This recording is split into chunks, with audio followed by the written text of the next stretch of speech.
마지막 유월절이라는 제목으로 하나님 말씀을 함께 나누고자 합니다. 여러분, 기독교 예배에 있어서 가장 핵심적인 요소 중에 하나가 무엇인가? 바로 이 성찬식입니다. 여러분들 기억이 안 나시겠지만 우리가 세례를 받을 때요, 여러 가지 교리 문답을 하잖아요. 그 중에 49번 문제가 뭐였냐면요, 이런 문제가 있었습니다. 한번 보실까요? 교회의 외적 특징, 표지가 세 가지가 있는데 그게 무엇입니까? 하는 질문이 있습니다. 그러니까 교회라고 하면 이 세 가지는 반드시 있어야 된대요. 다른 거는 없을 수도 있습니다. 그러나 이 세 가지는 반드시 교회가 있어야 되는데요. 그것이 뭐냐? 첫 번째가 뭐라고 되어 있죠? 말씀의 바른 전파입니다. 그러니까 설교가 있어야 된다는 거예요. 하나님 말씀을 전해야 된다는 것입니다. 그게 있어야 교회죠. 두 번째가 뭐라고 되어 있습니까? 성례의 바른 집행. 여러분, 성례는 두 가지를 성례라 합니다. 첫 번째는 세례식을 성례라 하고요. 두 번째는 성찬식을 성례라 합니다. 그러니까 성례라는 것 안에는 세례식과 성찬식이 들어와 있습니다. 이 두 가지가 반드시 있어야지만이 교회라고 하는 거예요. 아니, 나는 우리 교회는 성찬 이런 거 안 해도 돼. 세례 그런 거 안 베풀어도 하나님 잘 믿으면 되지. 교회가 아니라는 거예요. 그것은 교회가 아닙니다. 교회는 반드시 주님의 명령을 따라 성찬과 세례가 베풀어져야 됩니다. 세 번째가 바로 권징의 바른 시행. 권징이라는 것은 잘못한 것에 대한 지적과 권면과 때로는 치리와, 그리고 그리하여 그 성도를 바른 길로, 선한 길로, 복된 길로 인도함. 그것이 바로 교회에 있어야 된다는 거예요. 그러니까 오늘 우리는 이제 그 중에 두 번째, 성례의 바른 집행 중 그 두 가지 중에 하나인 성찬에 관해서 오늘부터 한 3주 정도 성찬에 관한 말씀으로 오늘 이 본문을 가지고 함께 얘기를 좀 나누어 보고자 합니다. 여러분, 오늘 우리가 보는 이 본문은요, 우리 예수님께서 이제 십자가에 못 박히러 가시기 마지막 날입니다. 그리고 그날은 바로 유월절이었습니다. 우리 좀 기억이 안 나겠지만 한 달 전에 예수님은 제자들에게 명령하여 이제 유월절을 지킬 건데 너희들 저기 가면 집을 내놓는 자, 그리고 음식을 준비하는 자가 있을 것이다 해서 예수님이 제자 둘이를 보냈지요. 그리고 그 말씀대로 어느 한 사람이 집을 열어주었고 그 집에서 이제 최후의 만찬, 우리가 흔히 말하는 최후의 만찬을 가지고 있습니다. 근데 여러분, 이 유월절 식사는요, 유대인들에게 있어서요, 가장 중요한 1년 중에 절기이자 그 절기를 지키는 방법 중에 가장 중요한 것이 그 한 끼 식사를 하는 거였습니다. 그러니까 우리로 치면요, 설날 아침에는 꼭 뭐를 먹죠? 떡국을 먹어요. 요즘에 좀 점점 게으러지면 햄버거 시켜 먹고 이런 집들도 많은데 본래는 뭐를 먹죠? 설날 아침에는 떡국을 꼭 먹습니다. 그래야 한 살 덜 먹는구나, 한 해를 또 보내구나. 떡국의 그 긴 것이 오래 살라는 그런 의미라고 하죠. 그런 의미를 담아가지고 그렇게 우리가 하고 있습니다. 유대인들에게도요, 이 유월절 식사는요, 우리가 떡국 먹는 거 그것과는 비교할 수 없을 만큼 그들이 생명 걸고 지켜야 되는 일 중에 하나가 이 유월절 식사였습니다. 왜냐? 하나님께서 이스라엘 백성들을 애굽에서 출애굽시키고 하나님께서 그들을 구원해 준 이후에 하나님이 명령합니다. 너희가 이제 매해마다 유월절을 지킬 텐데 그 유월절에 식사 한 끼를 이렇게 하라고 합니다. 어떻게 하라 했습니까? 유월절에는요, 1년 된 어린 양을 잡습니다. 그리고 그 피를 문설주에, 이렇게 벽에다가, 요렇게 테두리에다가 바르고요. 그 밤에 고기를 구워서 함께 먹고, 그런데 그냥 먹는 것이 아니라 무교병과 쓴 나물과 함께 식사를 하는 거예요. 그런데 그냥 식사하는 것도 아니라 신발을 신고 지팡이를 잡고 급하게 먹는 겁니다. 천천히 대화하면서 웃으면서 먹는 게 아니라 급하게 먹으라 하셨어요. 그것이 바로 출애굽기 12장에 나오는 유월절을 지키는 식사의 방법이었습니다. 그런데 여러분, 이것이 쉬운 게 아니잖아요. 양 잡아서 문에다 바르고 또 이렇게 급하게 신발 신고 지팡이 짚고, 아마 초창기에는 그렇게 명령을 지켰을 텐데 시간이 지나면서 유대인들이 그것을 좀 정리해가지고요, 유월절 식사를 이제 우리는 이렇게 하자 해가지고 그들 나름대로 전통을 가지고 유월절 식사를 해왔습니다. 그 식사의 방법 중에 핵심적인 것 중에 하나가 뭐냐면, 그 식사 때는 적포도주, 무슨 포도주라고요? 적포도주, 빨간색 포도주입니다. 빨간색 포도주를 4번 먹게 되어 있었습니다. 4잔을 포도주를 먹는 것으로 유월절 식사를 그들이 지켜왔습니다. 그 4번 포도주를 먹는 것은요, 그냥 4번 정도 먹으면 소화가 잘 되니까 그런 의미였을까요? 아니었겠죠. 그 의미가 다 담겨 있습니다. 어떤 의미가 있냐면요. 출애굽기 6장 6절 7절에 보면요. 이것을 사중 언약이다 말하는데요. 하나님께서 이스라엘 백성들을 건지시면서 애굽에서 건지시면서 네 가지 복을 주십니다. 네 가지 약속을 하시는데 같이 한번 6절 읽어볼까요? 시작. 그러므로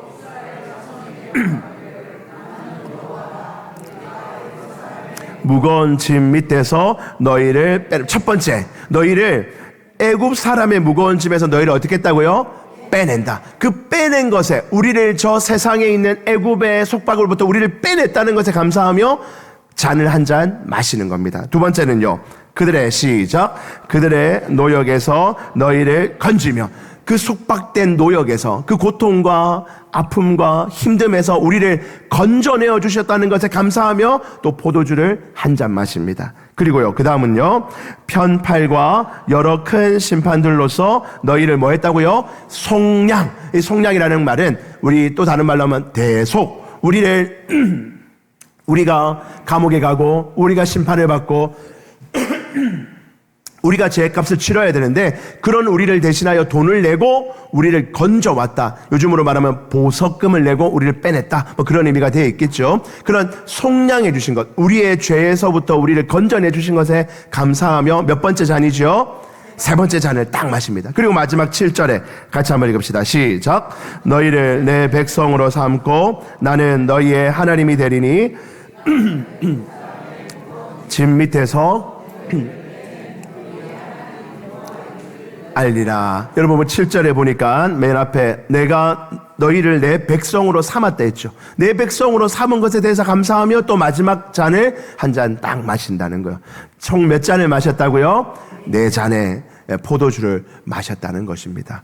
여러분 이것이 유대인들이 유대인 전통에서 해오던 유월절 식사의 방법이었어요. 하나님께서 이런 은혜를 주셨다는 것에 감사하며 매 유월절마다 포도주를 함께 나누면서 하나님이 나를 빼내셨다, 하나님이 노역에서 나를 건지셨다, 하나님이 나를 죄에서 속량하셨다, 그리하여 내가 이제 하나님의 백성 되었다는 것을 유월절마다 감사하며 포도주를 마시며 하나님께 감사와 찬양을 올려드렸던 것이 그 유월절 식사였습니다. 그런데 이제 그 예수님도 유대인이었기에 33년을 살아오시면서 매년마다 부모와 함께 그 유월절을 지켰을 거예요. 그런데 이제 마지막 유월절입니다. 이제 예수님은 이 마지막 유월절을 보내고 십자가를 지러 올라가시죠. 그 마지막 유월절을 보내며 제자들도 다 유대인들이었기 때문에 그들과 함께 마지막 유월절 식사를 했을 겁니다. 여러분 이 마지막 유월절 예수님도 그 식사의 방법에 따라서 하나하나 진행을 해 오셨을 거예요. 그래서 유월절 식사를 보면요,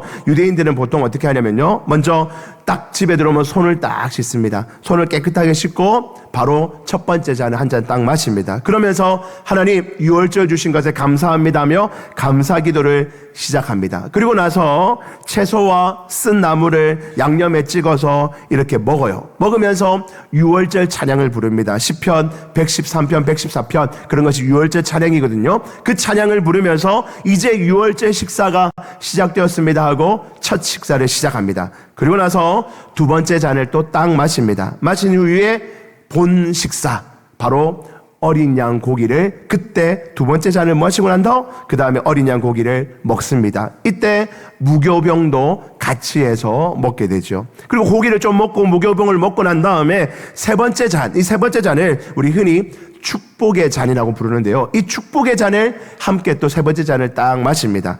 그러면서 하나님 앞에 감사 기도를 올려드립니다. 그리고 마지막 찬양 시편 114편부터 118편까지 있는 그 찬양을 하나님께 올리며 우리를 구원하신 것에 감사하였습니다. 그리고 마지막으로 네 번째 잔을 딱 마시면서 이제 우리는 하나님의 백성 되었습니다 하며 하나님을 찬양하며 기뻐하며 식사를 마무리했던 것입니다. 자, 이런 순서를 생각하면 오늘 예수님께서 이제 제자들과 함께 떡과 잔을 나누시는데요.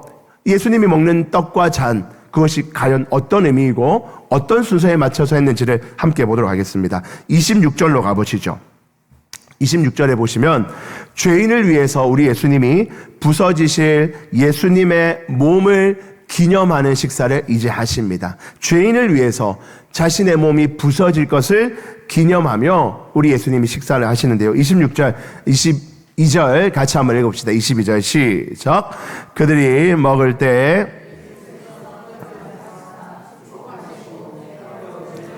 주시며 이르시되 받으라 이것은 내 몸이니라 하시고, 예수님이 떡을 가지셔서 거기다가 축복을 하시고 떼어서 제자들에게 주시며 이것을 받으라 이것은 내 몸이다 라고 말씀하시며 떡을 나누어 주고 계십니다. 네, 여러분 여기서 중요한 단어가 뭐냐, 바로 떡을 떼었다 하는 것입니다. 22절 다시 보니까 떡을 떼어 이렇게 되어 있죠. 떼어, 떡을 떼어서 줬다는 거예요. 떼어져 있는 떡을 그냥 먹는 것이 아니라 예수님이 직접 하나하나 떼어서 주셨다는 겁니다. 이 떼었다는 단어를요, 영어로는 broken 이렇게 써놨거든요. 그러니까 부셔졌다는 뜻입니다.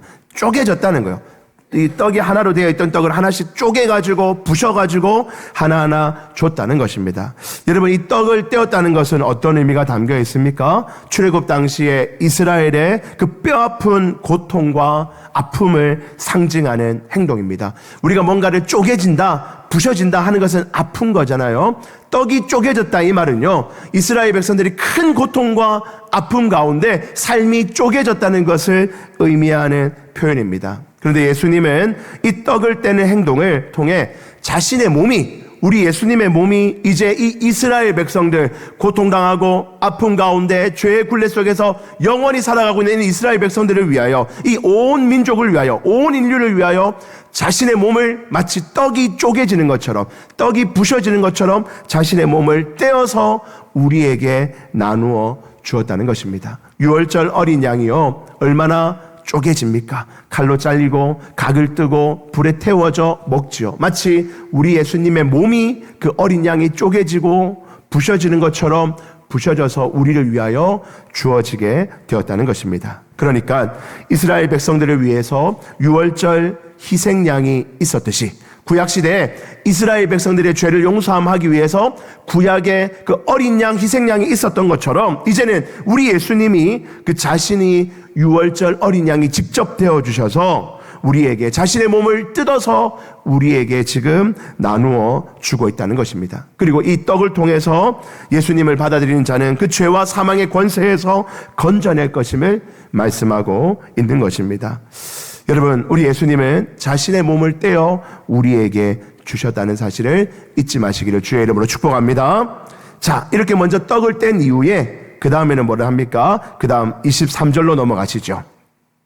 이제 잔을 나누시는데요, 이 잔의 의미가 뭔가, 우리의 죄를 사먹기 위해서 부어주실 예수님의 보혈을 기념하는 것입니다. 23절 같이 한번 읽어보겠습니다. 시작. 또 잔을 가지사 그들에게 주시니. 여러분, 이제 잔을 가지시고 감사기도 하며 먹는데요, 이 순서를 보니까 지금 이제 떡을 먹고 유월절 어린 양도 먹고 그 다음에 지금 잔을 가지지요. 그래서 이 유월절 식사로 보면 이것은 세 번째 잔이었을 것이다 라고 학자들은 많이 생각합니다. 이 잔은 세 번째 잔, 축복의 잔이었을 것입니다. 여러분, 여기서 23절에 보니까 잔을 가지사 감사기도 하셨다 이렇게 돼 있죠. 감사기도 하셨다. 이게 원어로는 유카리스테사스라는 단어인데요, 이 단어의 근거에서 유카리스트, 성만찬을 우리 헬라어로 유카리스트라고 말하는데요, 여기서 온 단어입니다. 하나님께서 감사기도, 예수님께서 감사기도 들으셨다는 이 말에서 우리 성만찬이라는 단어가 나오고 있습니다. 예수님은요, 이제 잔을 가지사 그 잔을 하나하나 나누십니다. 아마 이런 대접 같은 데다 이 포도주를 담으시고 예수님이 먼저 드시고 옆에 있는 제자들에게 돌아가면서 한 모금씩 이렇게 나누어 먹었을 것으로 예상이 됩니다. 여러분, 이 예수님이 나누어 준 이 잔, 이 세 번째 잔은 어떤 의미가 담겨 있습니까? 예수님이 직접 설명해 주십니다. 24절 말씀 같이 한번 읽읍시다. 시작. 이르시되 이것은 많은 사람을 위하여 흘리는 나의 피 곧 언약의 피니라. 아멘. 예수님이 뭐라 하십니까? 지금 너희가 먹는 이 잔은 그냥 포도주가 아니라는 거예요. 이 잔은 많은 사람을 위해서 내가 지금 흘리게 될, 이제 곧 십자가 질 때 흘리게 될 나의 피를 의미하는 거야. 그리고 이 피는 곧 언약의 피다라고 말씀하고 있습니다. 하나님께서 약속의 피로 우리에게 주시는 이 피라고 말씀하고 있는 것입니다. 그러니까 지금 예수님은요, 이 세 번째 잔을 함께 나누면서 이 이스라엘 백성들이 이제 너희가 어린 양의 피로 구약시대에 그 피를 보고 하나님이 용서해 주셨던 그것을 이제는 나의 피를 통해서 내가 너희를 대신하여 피를 흘리고 내가 너희를 통해서 희생하고 너희가 피 흘려 죽었어야 되는데 내가 그 어린 양이 되어 너희를 대신하여 너희가 구약에 바쳤던 그 모든 양과 소를 대신하여 이제 내가 피를 흘려 너희를 대신하여 죽을 거라는 겁니다. 그리고 그 피를 통하여 너희는 구원을 받게 될 것이라 하는 것을 설명하시며 그 피를 나누어 먹고 있는 것입니다. 사랑하는 성도 여러분, 우리는 죄인입니다. 하나님께서 법을 정하실 때 죄를 사하기 위해서는 반드시 피가 필요하다 정하셨습니다. 히브리서 9장 22절 말씀해 보니까요, 율법을 따라 거의 모든 물건이 뭐로써 정결된다고요? 피로써 정결되나니. 같이 읽습니다. 피 흘림이 없은즉 사함이 없느니라. 피 흘림이 없으면, 피 흘리는 것이 없으면 용서함을 받을 수 없는 것입니다. 이것이 하나님이 정하신 법입니다. 누군가 죄를 지었다면, 누군가 죄를 저어 큰 피해를 끼쳤다면 그 사람은 반드시 피를 통해 그 죄값을 치러야 한다는 것이 하나님의 법이었습니다. 그런데 여러분, 우리 인간은 날마다 죄를 짓잖아요. 날마다 죄를 짓고 날마다 실수하고 날마다 누구에게 상처 주고 날마다 누구에게 피해를 끼치며 살아가는 것이 우리 인간 아니겠습니까?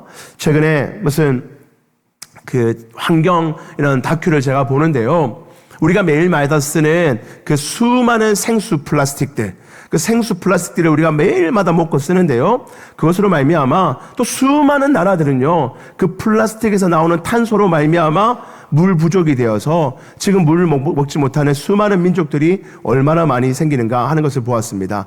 여러분, 우리는요, 사실은 죄를 안 짓고 싶어도 안 지을 수가 없습니다. 오늘 내가 먹고 마시는 어떤 것이, 오늘 내가 했던 무엇인 것이, 그것이 돌아서 누군가에게는 피해를 끼치고 누군가에게는 해를 가하고 누군가에게는 생명을 위협하는 일이 될 수가 있는 것입니다. 그러므로 여러분, 우리는요, 싫든 좋든 날마다 죄와 함께 살아갈 수밖에 없는 연약한 존재라는 것입니다. 그런데 그 죄인이요, 그 죄의 문제를 해결할 수 있는 유일한 방법은 다른 것이 없고 오직 피 흘림을 통해서만 그 죄가 사함을 받을 수 있습니다. 그래서 구약의 백성들은요, 그 피 흘림의 방법으로 동물을 잡았던 겁니다. 소를 잡기도 하고 양을 잡기도 하고, 좀 가난한 자들은 비둘기를 잡아서 하나님 앞에 올려드려 피를 흘리게 함으로 자신의 죄를 용서함 받았죠. 그런데 문제가 무엇입니까? 그 용서함은요, 임시적이고 단회적이며 불완전한 것입니다. 따라해 볼까요? 그 제사는 임시적이고 단회적이며 불완전한 것입니다. 구약의 제사는요, 잠깐 임시적으로 우리의 죄를 사할 수 있습니다. 그리고 한 번 제사를 지으면 그 한 번 죄에 대해서 용서함 받는 거예요. 그러니 불완전할 수밖에 없죠. 그래서 늘 불안합니다. 늘 제사 드려야 돼요. 혹 내가 잊어버린 제사 있지 않나? 혹 내가 잊어버린 죄 사함 있지 않나? 하고 불안할 수밖에 없는 것입니다. 그런데 여러분, 그런 불완전한 제사 방식, 그런 불완전한 유월절 식사를 이제 주님이 마감하시고 요한일서 1장 7절 말씀해 보실까요? 이렇게 되어 있습니다. 같이 한번 읽어보겠습니다. 요한일서 1장 7절 조금 넘어가서 보면 있습니다. 그 위에 있지 않나요? 요한일서 1장 7절 말씀에 그가 빛 가운데 계신 것 같이 우리도 빛 가운데 행하면 그 아들 예수의 피가 우리를 모든 죄에서 깨끗하게 하실 것이요. 예수의 피가 우리를 모든 죄에서 어떻게 한다고요?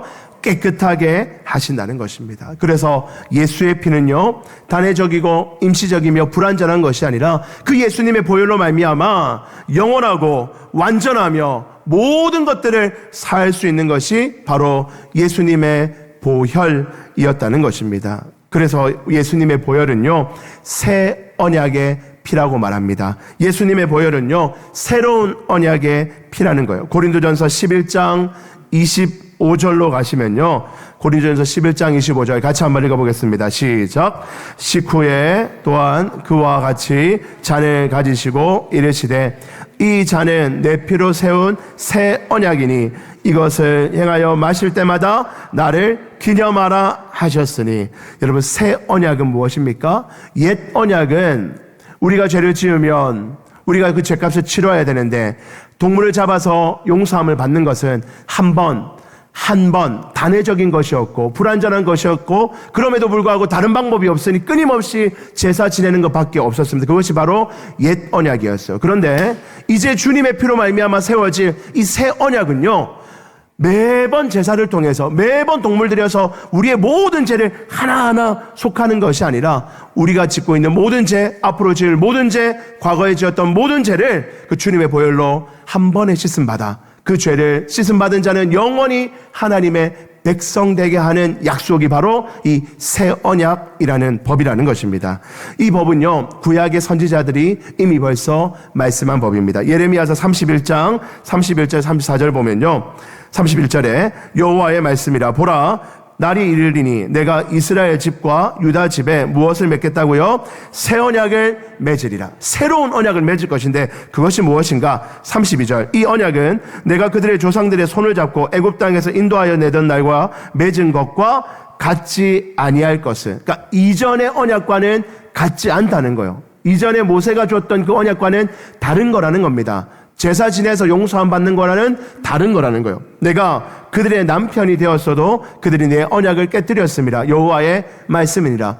우리는 그 방법 안에서는 구원 얻기가 힘들다는 겁니다. 방법이 없다는 거예요. 왜? 우리는 끊임없이 죄를 짓기 때문에 제사 지내고 돌아가면 또 짓고 제사 지내고 지나가면 또 짓기 때문에 그 방법까지는 가지고는 구원이 안 된다는 겁니다. 그래서 33절 우리 같이 한번 읽도록 하겠습니다. 시작.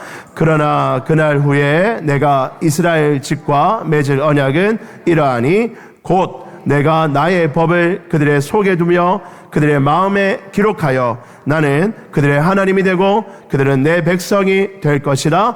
여호와의 말씀이니라. 아멘. 여러분, 하나님의 법이 어디에 기록된다 합니까? 그들의 속에, 그들의 마음에 기록된대요. 여러분, 하나님의 법은 본래 모세가 어디에 기록해서 왔죠?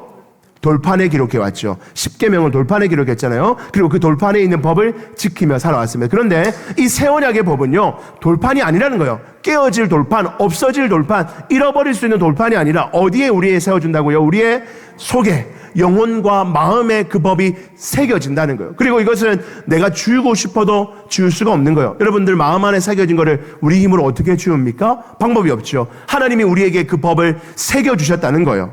그리하여서 34절 같이 한번 읽습니다. 시작.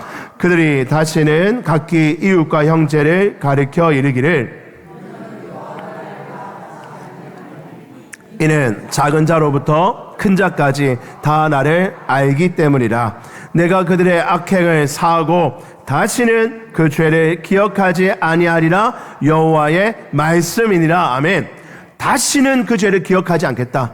이제 죄를 지을 수도 있고 실수할 수도 있고 범죄할 수도 있지만 그럼에도 불구하고 주님이 세우시는 새 언약으로 말미암아 우리는 영원한 하나님이 백성 되게 하셨다라고 이 새 언약법이 말씀하시고, 그 새 언약이 과연 뭐냐? 바로 신약에 와서 우리 예수님이 지금 흘리시는 그 잔, 예수님의 보혈, 그 보혈이 바로 새 언약법이 우리 마음에 심겨지는 것입니다. 그래서 히브리서 기자는요, 이 예수님으로 말미암은 새 언약의 제사를 이렇게 묘사해 두었습니다. 히브리서 9장 25절부터 28절에 보니까 대제사장이 해마다 다른 것의 피로써, 여러 가지 동물의 피로써 성소에 들어가는 것 같이 자주 자기를 드리려고 아니하실지니. 대제사장이 매일마다 제사를 지냈었는데 26절 그리하면 그가 세상을 창조한 때부터 자주 고난을 받았어야 할 것이로되 이제 자기를 어떻게 한다고요? 단번에 제물로 드려, 예수님이 자기 자신을 한 번의 제물로 드려 죄를 없이 하시려고 세상 끝에 나타나셨느니라. 우리 주님이 이 땅에 오신 이유는 한 번의 제사를 통해서 모든 죄를 없게 하시려고 오셨다는 겁니다. 27절 한 번 죽는 것은 사람에게 정해진 것이요 그 후에는 심판이 있으리니 28절 같이 있습니다. 이와 같이 그리스도도 많은 사람의 죄를 담당하시려고 단번에 들이신 바 되셨고 구원에 이르게 하기 위하여 죄와 상관없이 자기를 바라는 자들에게 두 번째 나타나시리라. 아멘.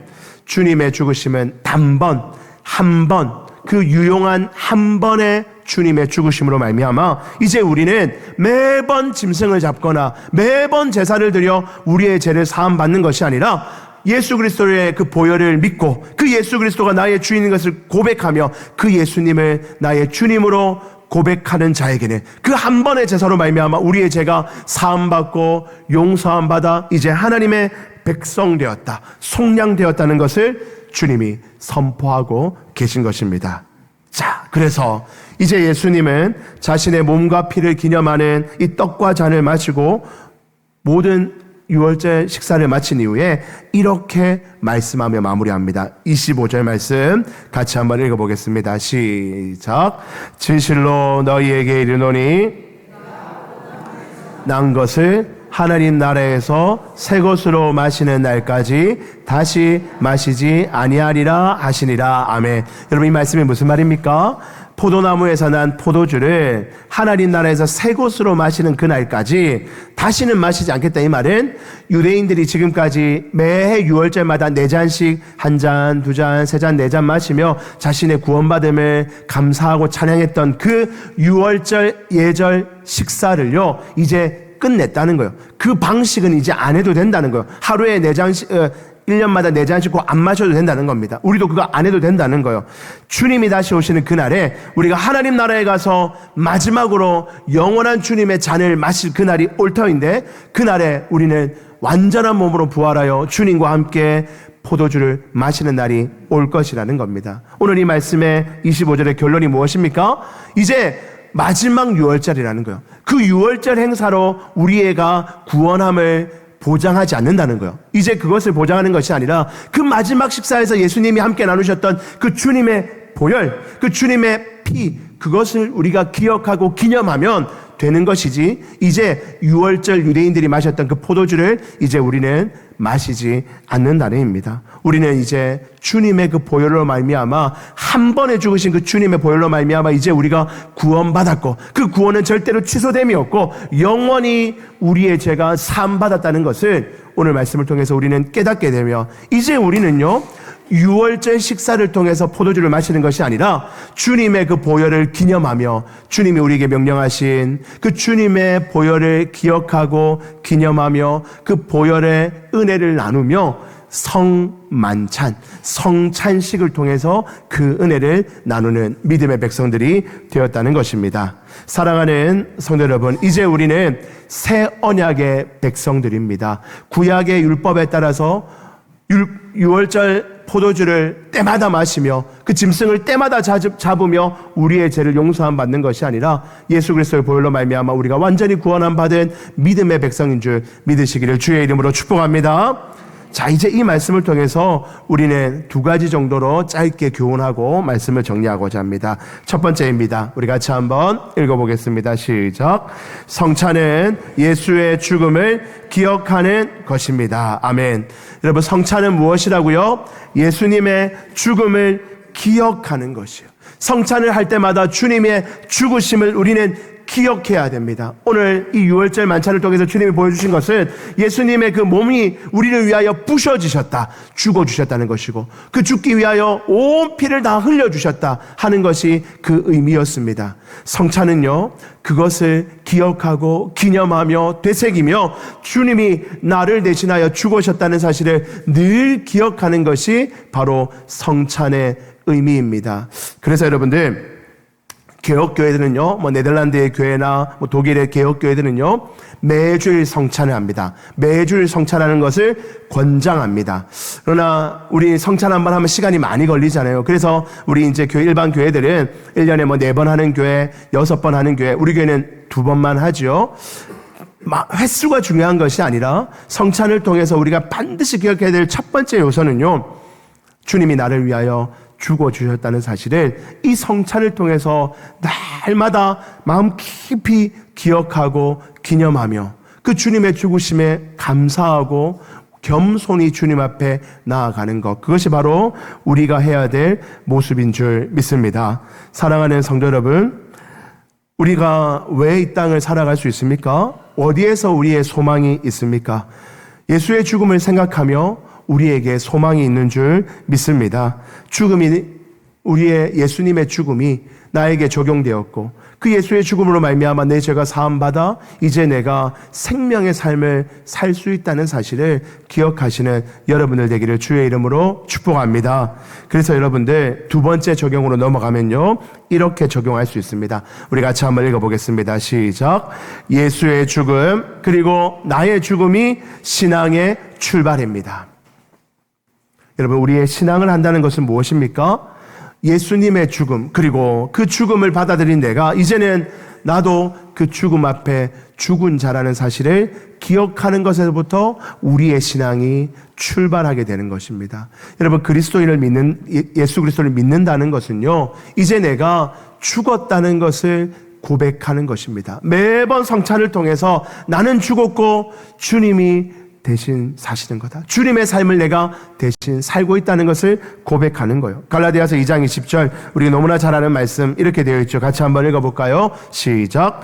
내가 그리스도와 함께 십자가에 못 박혔나니 그런즉 이제는 내가 사는 것이 아니요 오직 내 안에 그리스도께서 사시는 것이라. 이제 내가 육체 가운데 사는 것은 나를 사랑하사 나를 위하여 자기 자신을 버리신 하나님의 아들을 믿는 믿음 안에서 사는 것이라. 아멘. 여러분, 그리스도인의 삶은요, 내 삶이 아니라는 거예요. 내 주장하고 내 목표 이루고 내 꿈 성취하고 그것이 우리의 삶이 아니라는 겁니다. 나는 죽은 거예요. 나는 내 죄로 말미암아 주와 함께 이미 죽은 존재입니다. 그래서 내 꿈도 내 소망도 내 자존심도 내 권리도 내 권세도 그런 것도 없는 것입니다. 그리스도인은 주님과 함께 이미 죽은 우리가 그 주님의 부활하심으로 말미암아 다시 산 삶을 살아가는, 덤으로 얻은 삶을 살아가는 것이 바로 우리의 삶이라는 것입니다. 그런데 여러분, 사람들이 그 사실을 잊어버리고 얼마나 많은 사람들이 교만하게 살아갑니까? 마치 나는 내 것인 것처럼, 내가 내 인생의 주인이고 내 뜻대로 다 할 수 있고 내 뜻대로 되어야 하며 내 자존심 건드는 것들은 아무것도 용서하지 못하고 마치 내가 내 삶의 주인이며 내 삶을 내가 지탱하는 것처럼 살아가는 성도의 모습들이 얼마나 많이 있습니까? 사랑하는 성도 여러분, 우리는 이미 주님으로 말미암아 그 죄로 말미암아 이미 죽은 자들입니다. 죽었던 우리 주님께서 대신 죽어주심으로 말미암아 다시금 살려서 우리가 이 땅을 살아가고 있습니다. 그 사실을 기억하며 날마다 그 주님의 우리를 구원하심에 감격하고 감사하며 겸손히 살아가시는 믿음의 백성들 되기를 주의 이름으로 축복합니다. 그런 사람은 어떻게 살아갑니까? 빌립보서 3장 말씀해 보니까 이렇게 살아가야 된다는 거예요.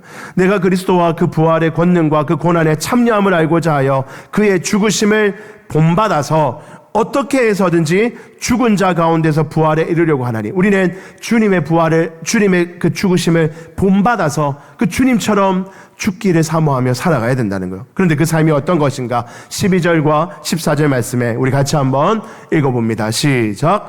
내가 이미 얻었다 함도 아니요 온전히 이루었다 함도 아니라 오직 내가 그리스도 예수께 잡힌 바 된 그것을 잡으려고 표대를 향하여 그리스도 예수 안에서 하나님이 위에서 부르신 부름의 상을 위하여 달려가노라.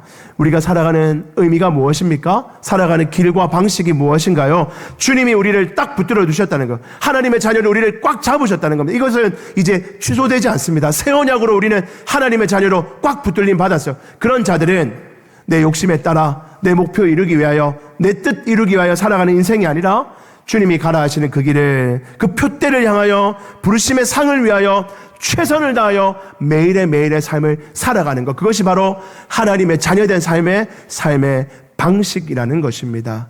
말씀을 정리합니다. 사랑하는 성도 여러분, 우리는 그 주님의 죽으심으로 말미암아 새 생명 얻은 자입니다. 새 생명 얻었다는 것은 이전의 내 육신의 삶은 끝이 났다는 거예요. 내가 가지고 있는 어떤 잘남, 내가 가지고 있는 어떤 경력, 내가 가지고 있던 어떤 지식, 내가 가지고 있는 꿈과 목표와 소망, 여러분, 그것은 이미 죽었다는 것입니다. 주님의 죽으심으로 말미암아 우리가 새 생명을 얻었다면 이제 그 새 생명 얻은 자들은 날마다 그 새 생명 얻음에 감사하며 그 새 생명 얻은 삶으로 주님이 원하시는 삶을 향하여 그 표대를 향하여 날마다 전진하며 충성하며 성실히 살아가는 것, 하나님의 영광을 위하여 하루하루를 복되게 살아가는 것, 그것이 저와 여러분들의 삶이 되어야 할 줄 믿습니다. 하나님께서는 그런 삶을 통해 기뻐하시며 영광을 거두시며 한없는 복으로 채워주실 줄 믿습니다. 우리 사랑하는 성도님들, 그 주님의 은혜에 날마다 감격하고 감사하며 충성하나 사시는 믿음의 백성들 되기를 주의 이름으로 축복합니다. 우리 찬양 드리겠습니다. 우리 6월절 어린 양의 피로 우리 찬양 부르시면서 주님의 그 피로 말미암아 우리 새 생명 얻었는데 이제 새 생명 얻은 삶으로 더 가치 있고 복되고 아름다운 삶을 살기로 결단합니다. 감격하고 감사하는 삶을 살겠습니다. 우리 그런 마음으로 한번 찬양하며 기도하며 나아가도록 하겠습니다. 한번